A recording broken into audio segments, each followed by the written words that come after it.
Welcome to Bite-Size Data Science. I want to revisit the logistic regression one last time. In video 72, we compared the performance of multiple ensembles algorithm over two datasets. Both datasets are used to train a binary classifier. You can find links to the datasets in the description. The breast cancer data came without a header. I added it before using the data. You can also find the attributes names in the description.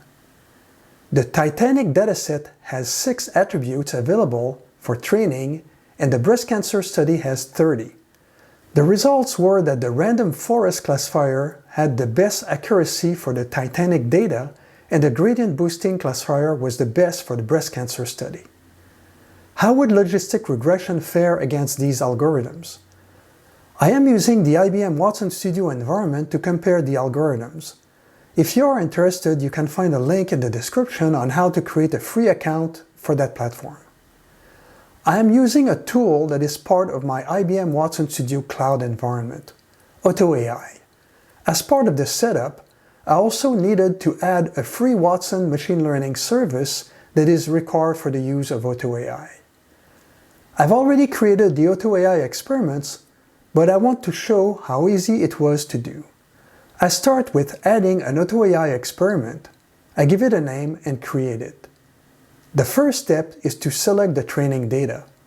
I pick Select from Project and then select the Titanic data. Once the data is analyzed, I identify the target attribute. In our case, it is the column Survived. We see that right away, AutoAI figures out it is a binary classification problem.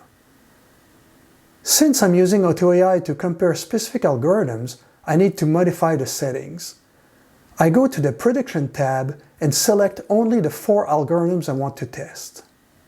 In video 72, we saw that the best ensemble algorithms for the Titanic data were the random forest classifier and gradient boosting classifier. We will also add the decision tree classifier in our comparison. Finally, I changed the default number of algorithms to try to 4. This way, all the algorithms I want to test are being used. After saving the settings, I'm ready to run the experiment. This would take a few minutes, so instead, I'll go to the result of this run. We used 6 attributes to create a model over the Titanic data. For each model, AutoAI created models 4 different ways of using hyperparameter tuning and feature engineering. The result is 16 model pipelines. We can quickly compare the 16 pipelines by looking at the following graphical comparison.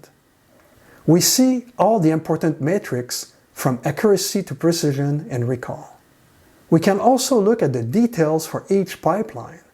In the details of the top pipeline, a random forest classifier, we can look at different aspects of the model. Let's take a look at 2 of them. The first one is feature transformations. When creating models, we may have to create new attributes to improve our modeling. In our case here, we see PCA and logarithmic transformations. The new features are listed in order of importance. We can go to the Feature Importance tab to see which are the attributes that had the largest impact on the decision.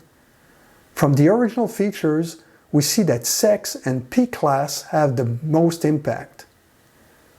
Overall, the logistic regression algorithm did not perform for this dataset. The breast cancer study is also a binary classification problem. One obvious difference is that we have 30 attributes contributing to the model creation. In the result, we now have a random forest classifier as the top performer, very closely followed by a gradient boosting classifier. The logistic regression model is also close. Looking at the details of the pipeline, we see the following feature transformations.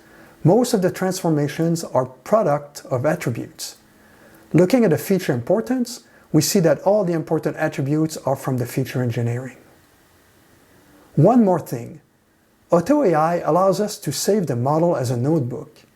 One great way to use this capability is as a learning tool. We can see how the transformations were done and how the pipelines was assembled.